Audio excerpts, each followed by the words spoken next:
Selamat datang di channel Cerita Gelap. Tidak semua cerita cocok untuk didengar sendirian di malam hari. Tapi, kalau kamu cukup berani, mari kita mulai cerita malam ini. Bayangan dalam kegelapan. Episode 1. Rumah terlarang. Rumah itu berdiri di ujung desa. Tampak kokoh meski penuh tanda usia. Catnya mengelupas. Jendela tertutup debu tebal. Dan kayu di beranda terlihat retak. Rumput liar tumbuh liar. Sebagian menutupi batu nisan kecil dengan ukiran samar. Angin dingin berembus, membawa aroma lembab menusuk yang membuat Luna menggigil. Luna menggenggam lengan Adit erat, matanya penuh keraguan. "Mas, tempat ini menyeramkan," bisiknya bergetar. Adit mencoba tersenyum. Meskipun dirinya juga merasa aneh. "Kita butuh awal baru. Jangan terlalu dipikirkan." Di dekat pagar, seorang wanita tua berdiri, mengawasi mereka dengan tatapan tajam. Saat Adit mendekat, ia berbisik pelan, hampir tak terdengar. Rumah itu tidak seharusnya dihuni. Ada yang menunggu. Malam pertama mereka di rumah itu penuh keheningan yang aneh. Luna merasa sesuatu tidak beres. Udara begitu dingin, menyusup ke tulang. Saat Adit ke dapur, Luna mendengar langkah berat dari lorong atas. Suaranya terputus-putus, seperti seseorang berjalan tertatih. Wajahnya memucat.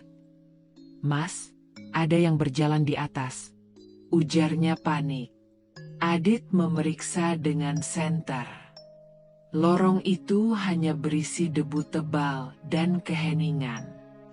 Namun, hawa di sana terasa aneh. Seperti ada mata tak kasat mata mengawasi. Tiba-tiba, suara lantai berderit terdengar. Diikuti bayangan gelap melintas cepat di ujung lorong. Beberapa malam kemudian, Luna mendengar tangisan perempuan dari ruang tamu. Tangisan itu lembut namun penuh rasa sakit. Bau anyir samar memenuhi udara, seperti darah yang membeku. Ketika Luna memeriksa, ruangan itu kosong. Puncaknya, Luna membersihkan loteng. Saat membuka pintu loteng yang berderit, udara dingin menerpa wajahnya. Ia menemukan foto keluarga kusam.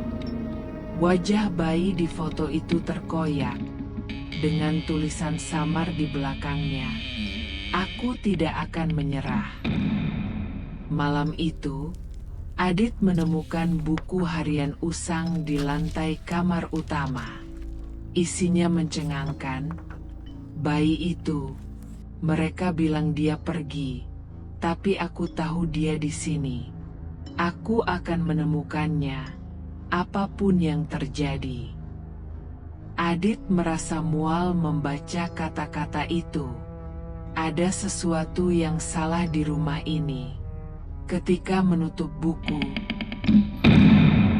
pintu kamar tertutup keras. Suara langkah berat terdengar di lorong, berhenti tepat di depan pintu.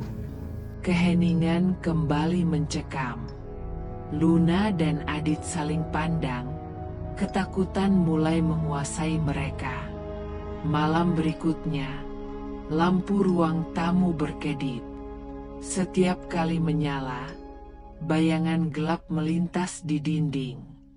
Namun, saat mereka berbalik, tidak ada apa-apa.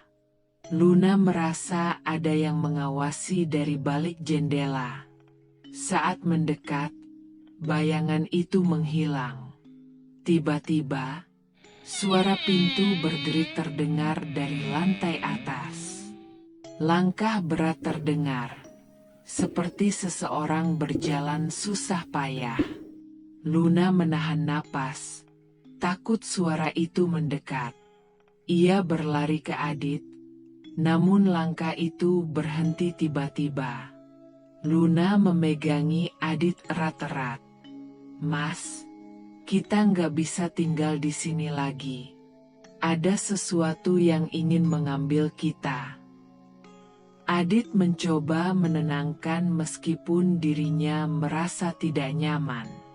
"Mungkin suara rumah yang tua," jawabnya, meski ketegangan di wajahnya terlihat jelas.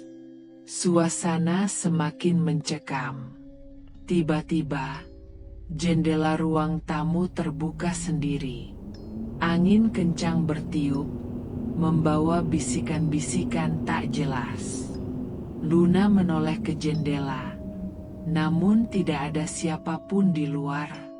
Bayangan itu bergerak lebih cepat, seolah rumah itu hidup. Keesokan harinya, mereka memeriksa sekitar rumah. Di belakang, mereka menemukan batu nisan kecil yang hampir tertutup rumput liar. Tulisan di batu itu samar. Adit mengusap rumput yang menutupinya. Sepertinya ini milik seseorang yang dulu tinggal di sini. Namun, saat mereka berbalik, Luna merasa ada yang mengawasi. Ia melihat wanita tua berdiri di jendela rumahnya, menatap tajam seolah menunggu. Saat ia hendak bertanya, wanita itu menghilang dari pandangan.